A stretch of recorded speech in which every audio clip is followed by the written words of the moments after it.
자, 이제 그리고 본격적으로 이제 이번 시간부터는 이제 과제가 건축 평면도를 그리는 과제가 나갈 겁니다. 그래서 이제 조금 더 디테일하게 건축 평면도를 그리는 방법, 그리고 그 건축 평면도를 그리기 위해서 우리가 주로 표현되는 것이 지금 보시겠지만 절단 1m에서 절단을 하기 때문에 어, 가장 많이 우리가 그리게 되는 것이 벽입니다. 벽이나 또는 우리가 개구부죠. 문, 창문, 그리고 이제 가구, 계단 이런 부분들이 가장 많이 표현이 되기 때문에 이번 시간에는 건축 평면도에 대한 전반적으로 그리는 순서, 그 개괄적인 흐름을 보고 그 다음에 우리가 벽이라는 부분에 대해서 조금 더 디테일하게 알아볼게요. 그래서 평면도 할 때는 벽에 대해서 좀 디테일하게 알아보고 그리고 이제 요 다음에 하게 될 인면도라든지 단면도를 그릴 때 또 당연히 벽도 표현이 되지만 단면 같은 경우는 이제 바닥이라든지 천정 부분이 표현이 되겠죠. 평면에서는 사실 이제 평면 저기 바닥이나 천정이 어떤 그 디테일하게 표현이 안 됩니다. 왜냐하면 우리는 잘라서 밑을 보기 때문에 마감된 부분만 보이니까. 그래서 이제 일단 평면도 하면서는 벽을 좀 디테일하게 알아보고 그리고 단면도를 이제 그릴 때는 이제 그 바닥이라든지 또는 저기 우리 천정이라고 하죠. 실링. 그 천정 부분이 어떻게 구성이 되는지 그런 걸 좀 더 디테일하게 알아보겠습니다. 자, 아까 저번 시간에도 얘기했지만 평면도는 건물을 1m 높이에서 수평으로 절단해서 상부 부분을 제거해서 아래에서 아래로 내려다본 부분을 도면으로 표현을 한 겁니다. 지금 이제 글 읽고 있습니다. 여기 보면은 그렇기 때문에 자, 가장 진하게 표현되는 부분은 뭐다? 철근 콘크리트가 절단되는 면을 가장 굵은 선으로 나타내고 그 다음에 벽의 단면을 굵은 선, 중심은 가는 선을 표현해서 그러니까 위계를 주는 거죠. 선이 어느 게 중요하고 어느 게 좀 덜 중요하니 요건 좀 얇게 표현한다. 이런 부분들을 이제 위계를 나누어서 그려야 되는 거죠. 그래서 이제 순서를 한번 보면 첫 번째 지금 중심선 그리기. 자, 중심선 그리기에 보면 먼저 실선으로 그러니까 지나지 않은 선이죠. 지나지 않고 가장 얇은 선으로 일단 중심선을 그립니다. 자, 중심선을 일단 그려요.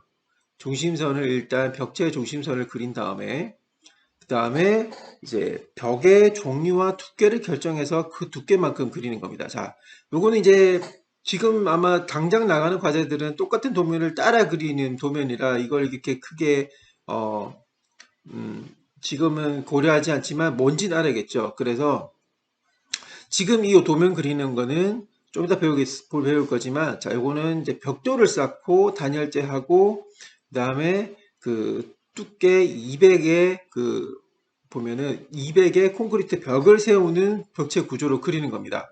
그래서 지금 보면은 벽을 그리고 나머지 요거 이제 좀 이따 배울게요. 디테일한 건 바깥쪽에 조적벽을 쌓는 자, 그래서 총 벽의 두께는 얼마다? 360이다. 이제 콘크리트 그 이제 단단한 콘크리트 벽은 200입니다. 200이고 그 바깥쪽에 이제 우리가 그 벽돌 쌓는 거라 그러죠. 빨간색 적벽돌을 주로 많이 쌓는 그 부분이 합쳐져서는 360, 총 두께가 360인 이렇게 먼저 선을 이렇게 긋습니다. 중심선 바깥쪽으로. 그 다음에 이제 벽체를 상세히 그리는데 가장 진하게 표현되어야 될 것은 이제 철근 콘크리트, 우리 단단한 그 이제 구조벽이라 그러죠. 구조벽을 가장 진하게 표현을 하고요. 그 다음에 이제 내부 벽체선이라든지 여기 보면 내벽 있죠. 내벽이라든지 이런 선들은 연하게 이렇게 연하게 그려냅니다. 연하게 그려내고 자, 그 다음에는 이제 개구부들, 창문이나 문 부분들을 이렇게 탁탁 절단을 하죠.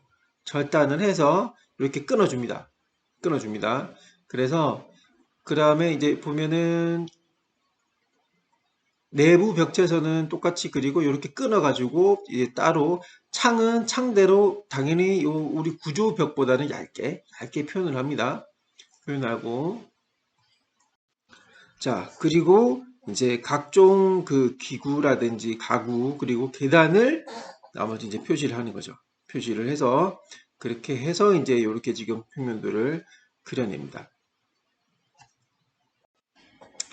자, 그 다음에, 자, 이거 보시면은, 벽체에다가 지금 보면은 벽체선의 굵기를 표현해서 도면을 보다 쉽게 표현할 수 있게 하고 내부 벽체는 벽돌 표시에서 효과를 높인다. 자, 자세히 한번 볼게요. 자세히.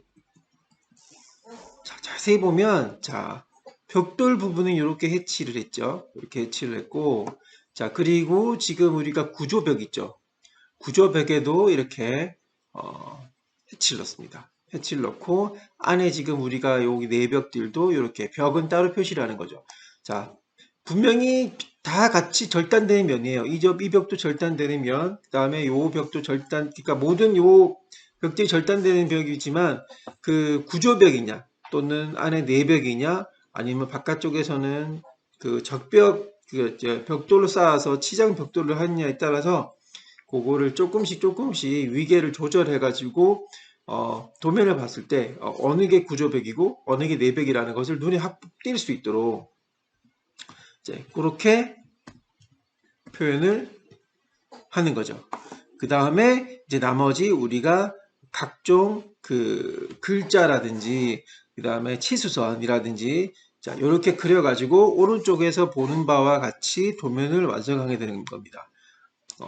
그러니까 우리는 지금 일단 따라 그릴 거니까요. 완성본이 이미 있는 상태에서 그 도면을 그림에 있어서 어느 것부터 먼저 그리고 그리고 어떤 부분을 강조하고 어떤 걸 차이 나게 그려야 된다라는 거를 한번 자세히 보면 되겠습니다. 그래서 이제 왼쪽 밑에 보면 이제 나오죠. 평면도는 어떤 거다? 자, 상부틀 제거하고 1m 선상에서 아래로 보면서 그리고 절단된 선으로 그리는데 그 선 그림에 있어서 이제 구조선은 가장 강하게 그리고 그다음에 내벽선은 조금 더 약하게 그다음에 마감선이라든지 가구 같은 경우는 더 연하게 그래서 딱 도면을 봤을 때 어느 게 구조벽이다 어느 게 가구다 이런 게 딱 구분이 갈 수 있도록 우리가 그려주는 거 그래서 최종적으로는 도면은 보는 사람이 쉽게 알아볼 수 있는 그렇게 도면을 그리는 게 가장 잘 그린 도면이라고 할 수 있겠죠. 그래서 1층 평면도가 저렇게 완성이 될 것이고 그리고 이제 지붕층은 이제 지붕이 생긴 거에 따라서 지금 오른쪽 하단처럼 잘 안 보이죠? 오른쪽 하단에 있는 것처럼 이제 그 위에 지붕이 덮이는 거를 이제 지금 해치가 어떻게 그리냐에 따라서 어느 방향으로 떨어질지 지금 표현은 안 돼 있지만 지금 아마 아래쪽 위쪽으로 해서 아마 이렇게 경사지붕인 것으로 보이죠? 이제 그를 이렇게 표현을 이제 색상이라든지 해치 방향으로 지붕의 모양을 보여주고 있습니다. 그것도 이제 나중에 그려볼 거고요. 일단 1층 평면도는 이렇게 작도를 하는 것이다. 그래서 이번 과제 나갈 건 아마 1층 평면도에 대해서 과제가 나갈 겁니다. 자, 그리고 자, 우리가 아까도 지금 그냥 평면도를 이제 뭐 중심선 잡고 벽선 그리는 건 따라 그리면 되는데 자, 저 벽은 도대체 어떻게 구성되어 있는 건가? 우리가 사실 이제 많은 건물들을 보지만 어, 벽이 어떻게 구성되어 있는지 사실 잘 몰라요. 그죠? 겉에서만 봤으니까. 그래서 우리가 그리는데 조금 더 도움이 되기 위해서 벽체는 어떻게 구성되는지 한번 알아보겠습니다.